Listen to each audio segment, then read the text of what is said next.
Join me right now on Kumite TV is rising UFC featherweight prospect Bobby Moffett. What's going on, Bobby? Hey man, it's going good. How you doing? Good, good, man. Did you get to watch that Ben Askren versus Robbie Lawler fight at UFC 235? I did get to see that fight. That was I was with the commentators in the beginning when Joe Rogan was like, "Man, he looks like he's out because his arm just dead hit the ground like it wasn't even like he was bracing himself." So it looked to me like he was out at that moment, and then it was kind of just like he grabs his arm and then he pulls him off and he wasn't out. So it was crazy. It definitely looked in the beginning like he was out to me. Yeah, I think a lot of people would probably draw comparisons that fight to your fight versus Chaz Skelly. What Yeah. differences do you see in that one? Um. Well, the only difference I really see is when Herb Dean pulled his arm. Like when you show the slow replay, like you kind of can see, Robbie give like some give. He tries to pull his arm up a little bit or something like that.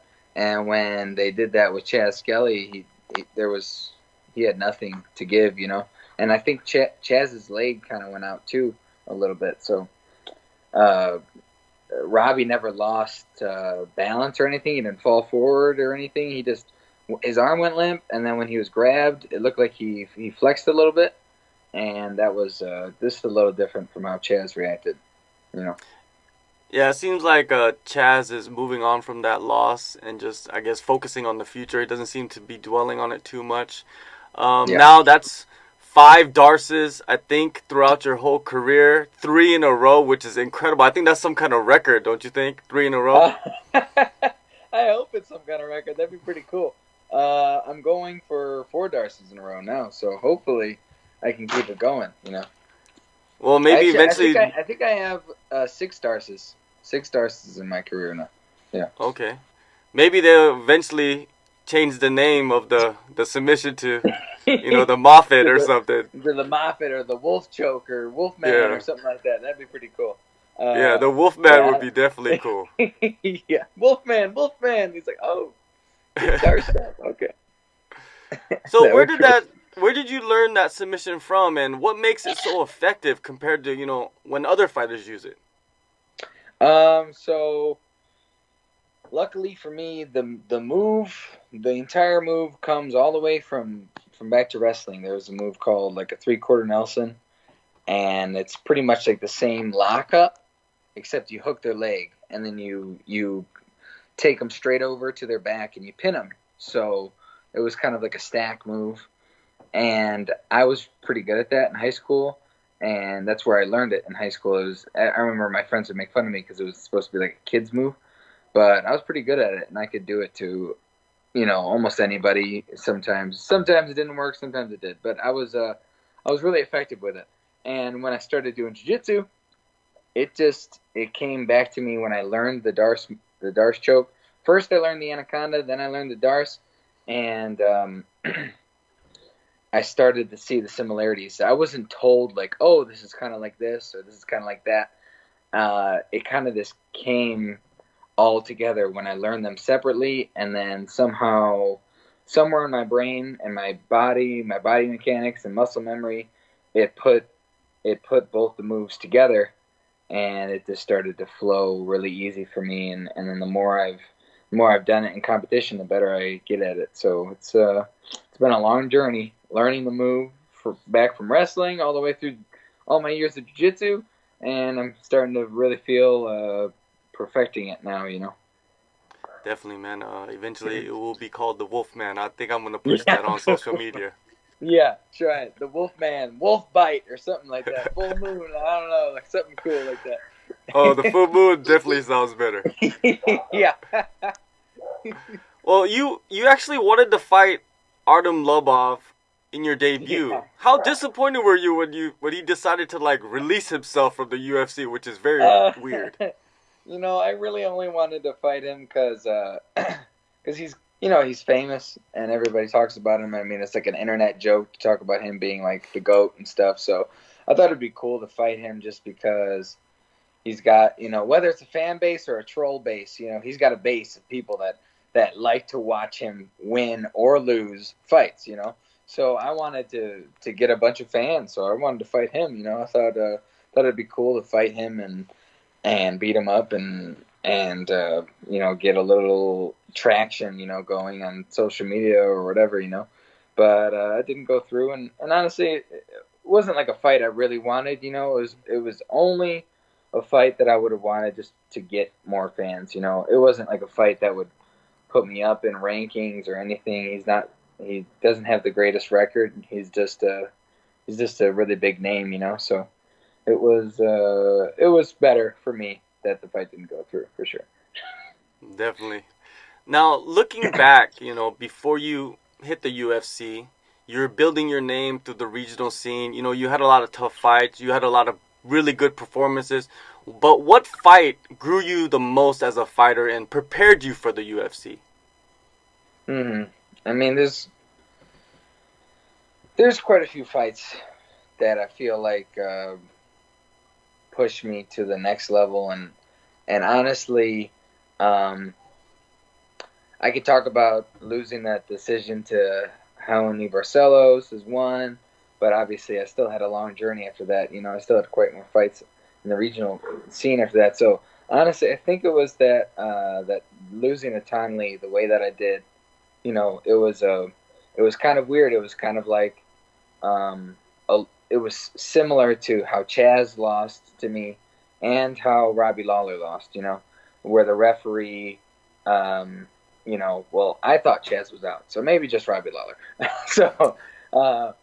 So where the referee kind of gets in the middle of the fight and stops it before the fighter really feels like they're out, And that was like a fight where, I had gotten rocked and I sat up and I went for a submission, and the referee, just wasn't aware of the move that I was going for.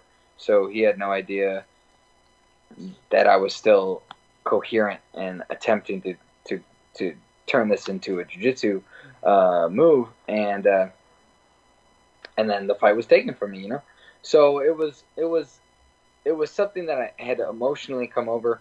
It was a big hurdle for me emotionally in my career to just get over a loss that I felt like was mine, and I felt like, man, I'm right on the cusp of getting into the UFC, and then this fight happens and it gets taken from me, and there goes my opportunity.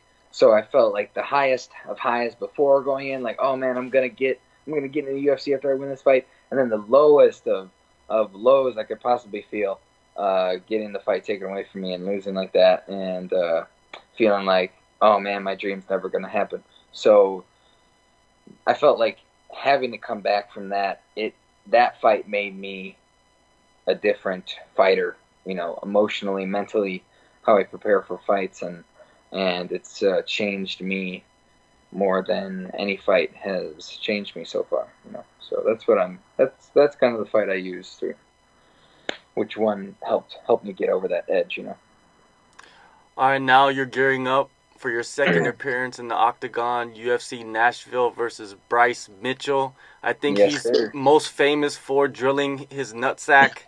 What was your reaction when you heard this news? When I first heard the news, like, obviously him and I weren't going to fight or anything, but I just kind of was like, how the hell do you drill your own nutsack? So to me, I was like, oh man, because I've worked construction before, and I know I've chopped up my hands a bunch of times on skill saws, and if I'm drilling a hole in the side of a house, like sometimes it's skipped and the whole drill is cut my hand. Like, I've done that a bunch of times, so I understand the whole getting hurt on the job aspect. But man, of all the things to hurt, your balls, man. Oh God, I could never imagine just drilling my ball. I mean, that would be a terrible, terrible work accident that I would never want to. I would never want to do construction after that, for sure. But yeah, when I heard that happen, I was like, oh, that sucks. Now I got to fight him. So luckily, there's no groin shots in the UFC, so we don't have to worry about that. And should be smooth sailing from there. Yeah, man. I think there's some major trauma, most likely, from that incident for him. But Yeah, like you said, for luckily sure. there's no growing shots in the UFC. Mitchell, he's a tough season 27, contestant. You're a Contender Series winner. Did you get a chance to watch him on the show? We had a friend of mine, Kyler Phillips, he was on the show. So I really only watched Kyler's fight on the show. I didn't watch the rest of the season. I know there are some good guys on the show, but I just never had the time to dedicate, uh, uh, time to watch the show. I always am in the gym and stuff. So if it was somebody that's close to me, I'm gonna watch it. So when Kyler was on the show, I watched it, but I didn't really watch any of the other guys. With this fight, coming up with Mitchell, a lot of people would say that you're taking a step backwards by taking this fight, because you finished Chaz Skelly, who is a veteran, who is, a legit top 20 guy in the UFC. What do you think? I mean, I wasn't getting any fights offered to me, so honestly, I would never call anybody a step backwards though, because Mitchell, whether he lost in the Ultimate Fighter or not, he's still undefeated. He's a good fighter. Yeah, he's had one fight in the UFC so far, but he's not bad. He's a very tough dude. Him and I have similar styles. He has a similar style to Chaz. I think it was a good matchup for me, and then this is the opportunity. I wanted to fight. He wanted to fight. He put something on Twitter about wanting to fight, and my manager hit me up, was like, hey, this dude, this 45er was talking about fighting. And I was like, all right, well, I'll just try and call him out then too. And it worked out, So if somebody, of course, I always have high aspirations to fight, the best dudes in the division and to get to the highest rank possible and to become the champion, So obviously I want to keep going forward and forward and forward, but I think winning in the UFC, whether it's against, someone like Chaz Skelly, who's a veteran, or someone who's Bryce Mitchell, who's 1-0 in the UFC, a win is a win. I'm still winning in the UFC. It doesn't matter who's it going to be against, because I'm going to win the same way against Bryce as I'm going to win against somebody who's in the top 30, the top 20, top 15, whatever. It doesn't matter. I'm going to still go out there and finish all these guys. So I think there's nothing to take away from Bryce. He's a great fighter. I think my stock is only going to go higher after I continue winning. You mentioned that it's a good stylistic matchup. I completely agree. It makes it, your guys' ground skills make it so interesting what's going to happen. He does have a lot of chokes on his record. Is it going to be like who can choke who first type of fight, do you think? It might be. I mean, I know for sure he's really good on the ground, and I know he's going to be hunting for submissions, and I like that kind of style. I like that kind of fight. I like somebody who tries to choke me and stuff. I'm really into that kind of matchup. I'm really into fighting that kind of style. So it's perfect. It's I know it's not going to be a who chokes who first. It's going to be a when I choke him first. When I get a hold of him, he's going to feel something he hasn't felt before. I am. I find myself. I don't want to toot my own horn, but I think I'm pretty strong for the 145-pound division, and jiu-jitsu is a strong suit of mine. So is wrestling, and so is conditioning. So I know that even if he gets a choke on me, I'm going to be able to work myself out of it, or an armbar, or whatever he's going to throw on me. I'm going to work myself out of it, and I'm going to still have a whole another level of energy that he's not going to be able to compete with. He's not going to be able to keep going submission for submission with me, and eventually I'm going to put him in one, and he's not going to be able to get out of it. Yeah, your jiu-jitsu skills are incredible. Your wrestling is incredible. But I also know that you work a lot on your striking. And, Yeah, MMA Lab has a, a slew of talented coaches. But yeah, talk about Eddie Cha. I know you work with him a lot in your development with him. yeah. Eddie Cha is. I think I was talking to somebody yesterday in an interview. I was telling him he's like a wizard when it comes to being on the feet. The footwork that he that he even shows just in class. Maybe he's not even showing you a specific thing, but you just watch him move, and you're like, I want to move like that. Like the how light he is on his feet, and I feel like a lot of the things that he says, if you just really listen to it, everything that he talks about, it kind of all comes back together, and it all flows into one thing. And I think you just have to pay attention, and he's just a master. Like I've been spending a lot of time with him these last couple camps, and luckily I was finally able to get him out in my corner for the Contender Series and my UFC fight. Every single time we fought, him and I, another one of our fighters, Henry Corrales, would be fighting the same day, so I'd never get to have Eddie in my corner. So it's really nice to get him in my corner and have him there for the week, and him and I work together quite a bit every week, and he's just amazing. Eddie is a whole nother level of striking that I've never been really exposed to, and it's just couldn't even explain how happy I am to be able to work with someone like him. How about that Henry Corrales knockout of Aaron Pico? Everybody was not even talking about Henry, Yeah. and he goes in there and comes back and just flatlines Pico, stops that hype train. It was incredible to see. Yeah, it was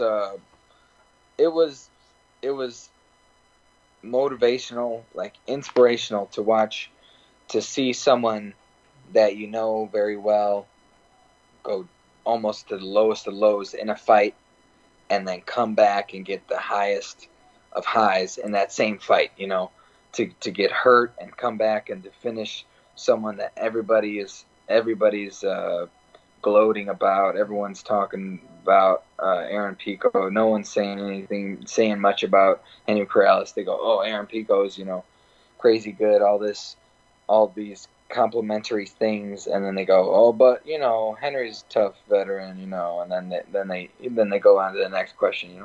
So it was just really motivating to see someone like that come out with a win, and you're good friends with them, and you see everything that they've done before the fight, and then to go through that and win the fight, it was just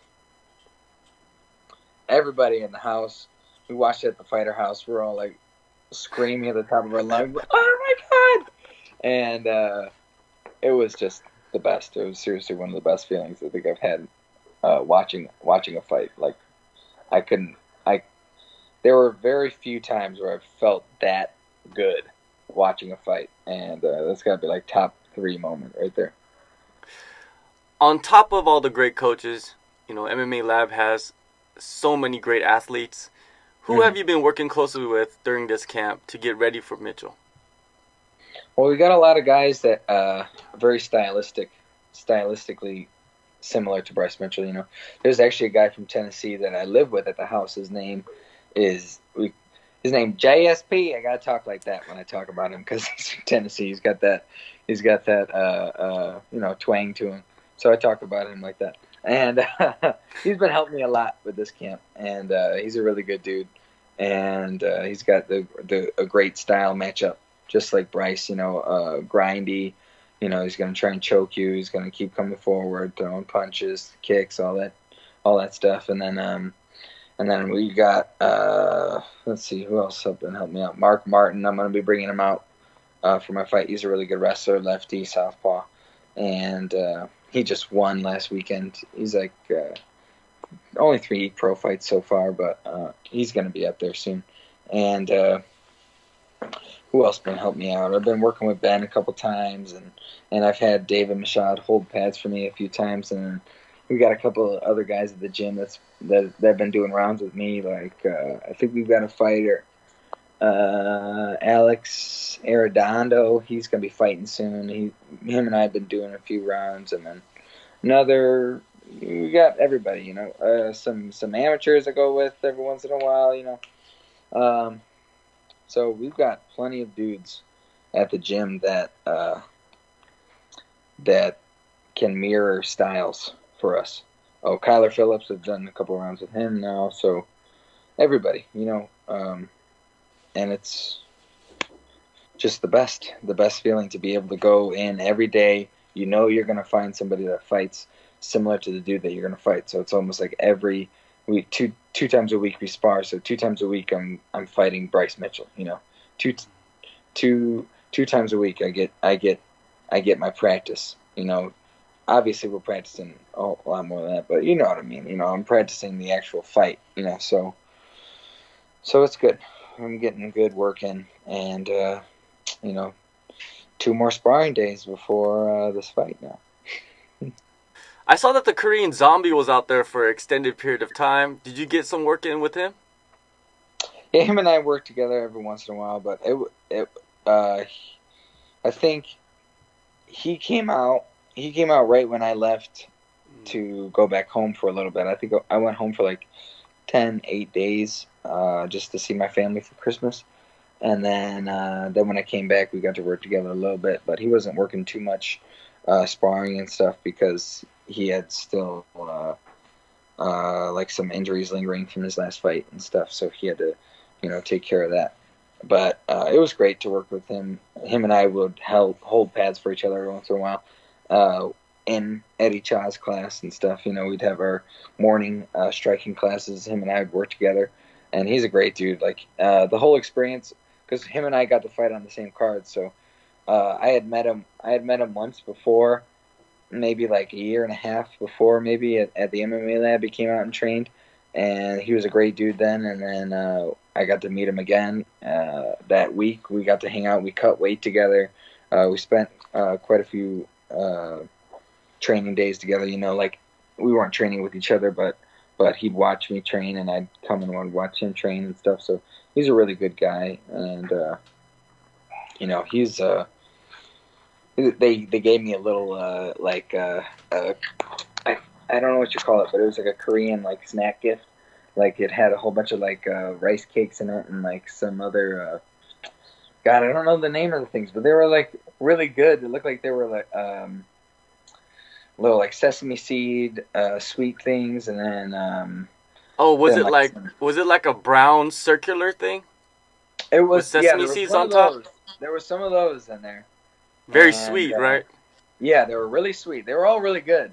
And he was like, I don't really like it. My wife likes it, but so we just gave it to you. We wanted to give you a little Christmas gift and stuff, and it was really nice of him.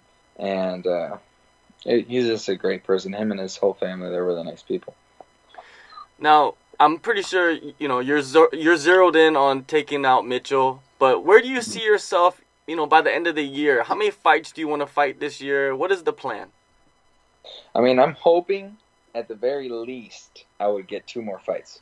I think I go out there, I do everything I need to do against Bryce Mitchell, and I'm hoping I get to fight in Chicago. I know they're gonna fight in Chicago like June 6th or something like that, June 8th. I don't know, one of those days. I don't know which one, but that would be perfect for me. I would love to go back home, fight in Chicago, United Center. It's like a dream of mine to be able to walk out in United Center where I used to watch Michael Jordan and all those guys walk out for the Bulls and stuff. So that would be super cool.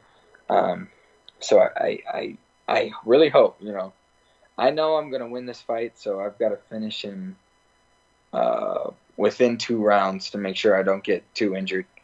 And then I get another fight in June, hopefully. Call somebody out. I don't know who.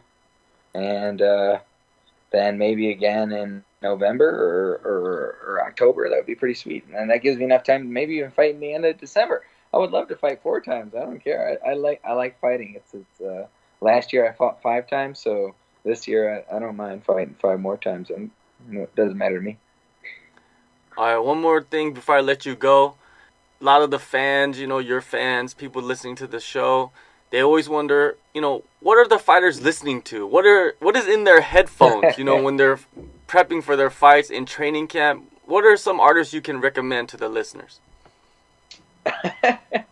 Well, I'm kind of like, I wouldn't say I'm old school, but I'm like 2000s kind of guy. Like I listen to a lot of the stuff that was like popular back then still. Like today I was just listening to Lil Boosie and T.I. when on my way home from the gym. So um, who else do I listen to recently? I'll try and think of some new people I listen to. I mean, I guess I listen to a little bit of like Travis Scott and stuff, and but really just like the popular songs like you would hear in a club, because I work at a club every once in a while, and they play those songs all the time, and then it just I'm just like, okay, I can imagine beating myself up to this song, so that I'm gonna listen to it. Whether the song's good or not, like as long as it's got a good beat.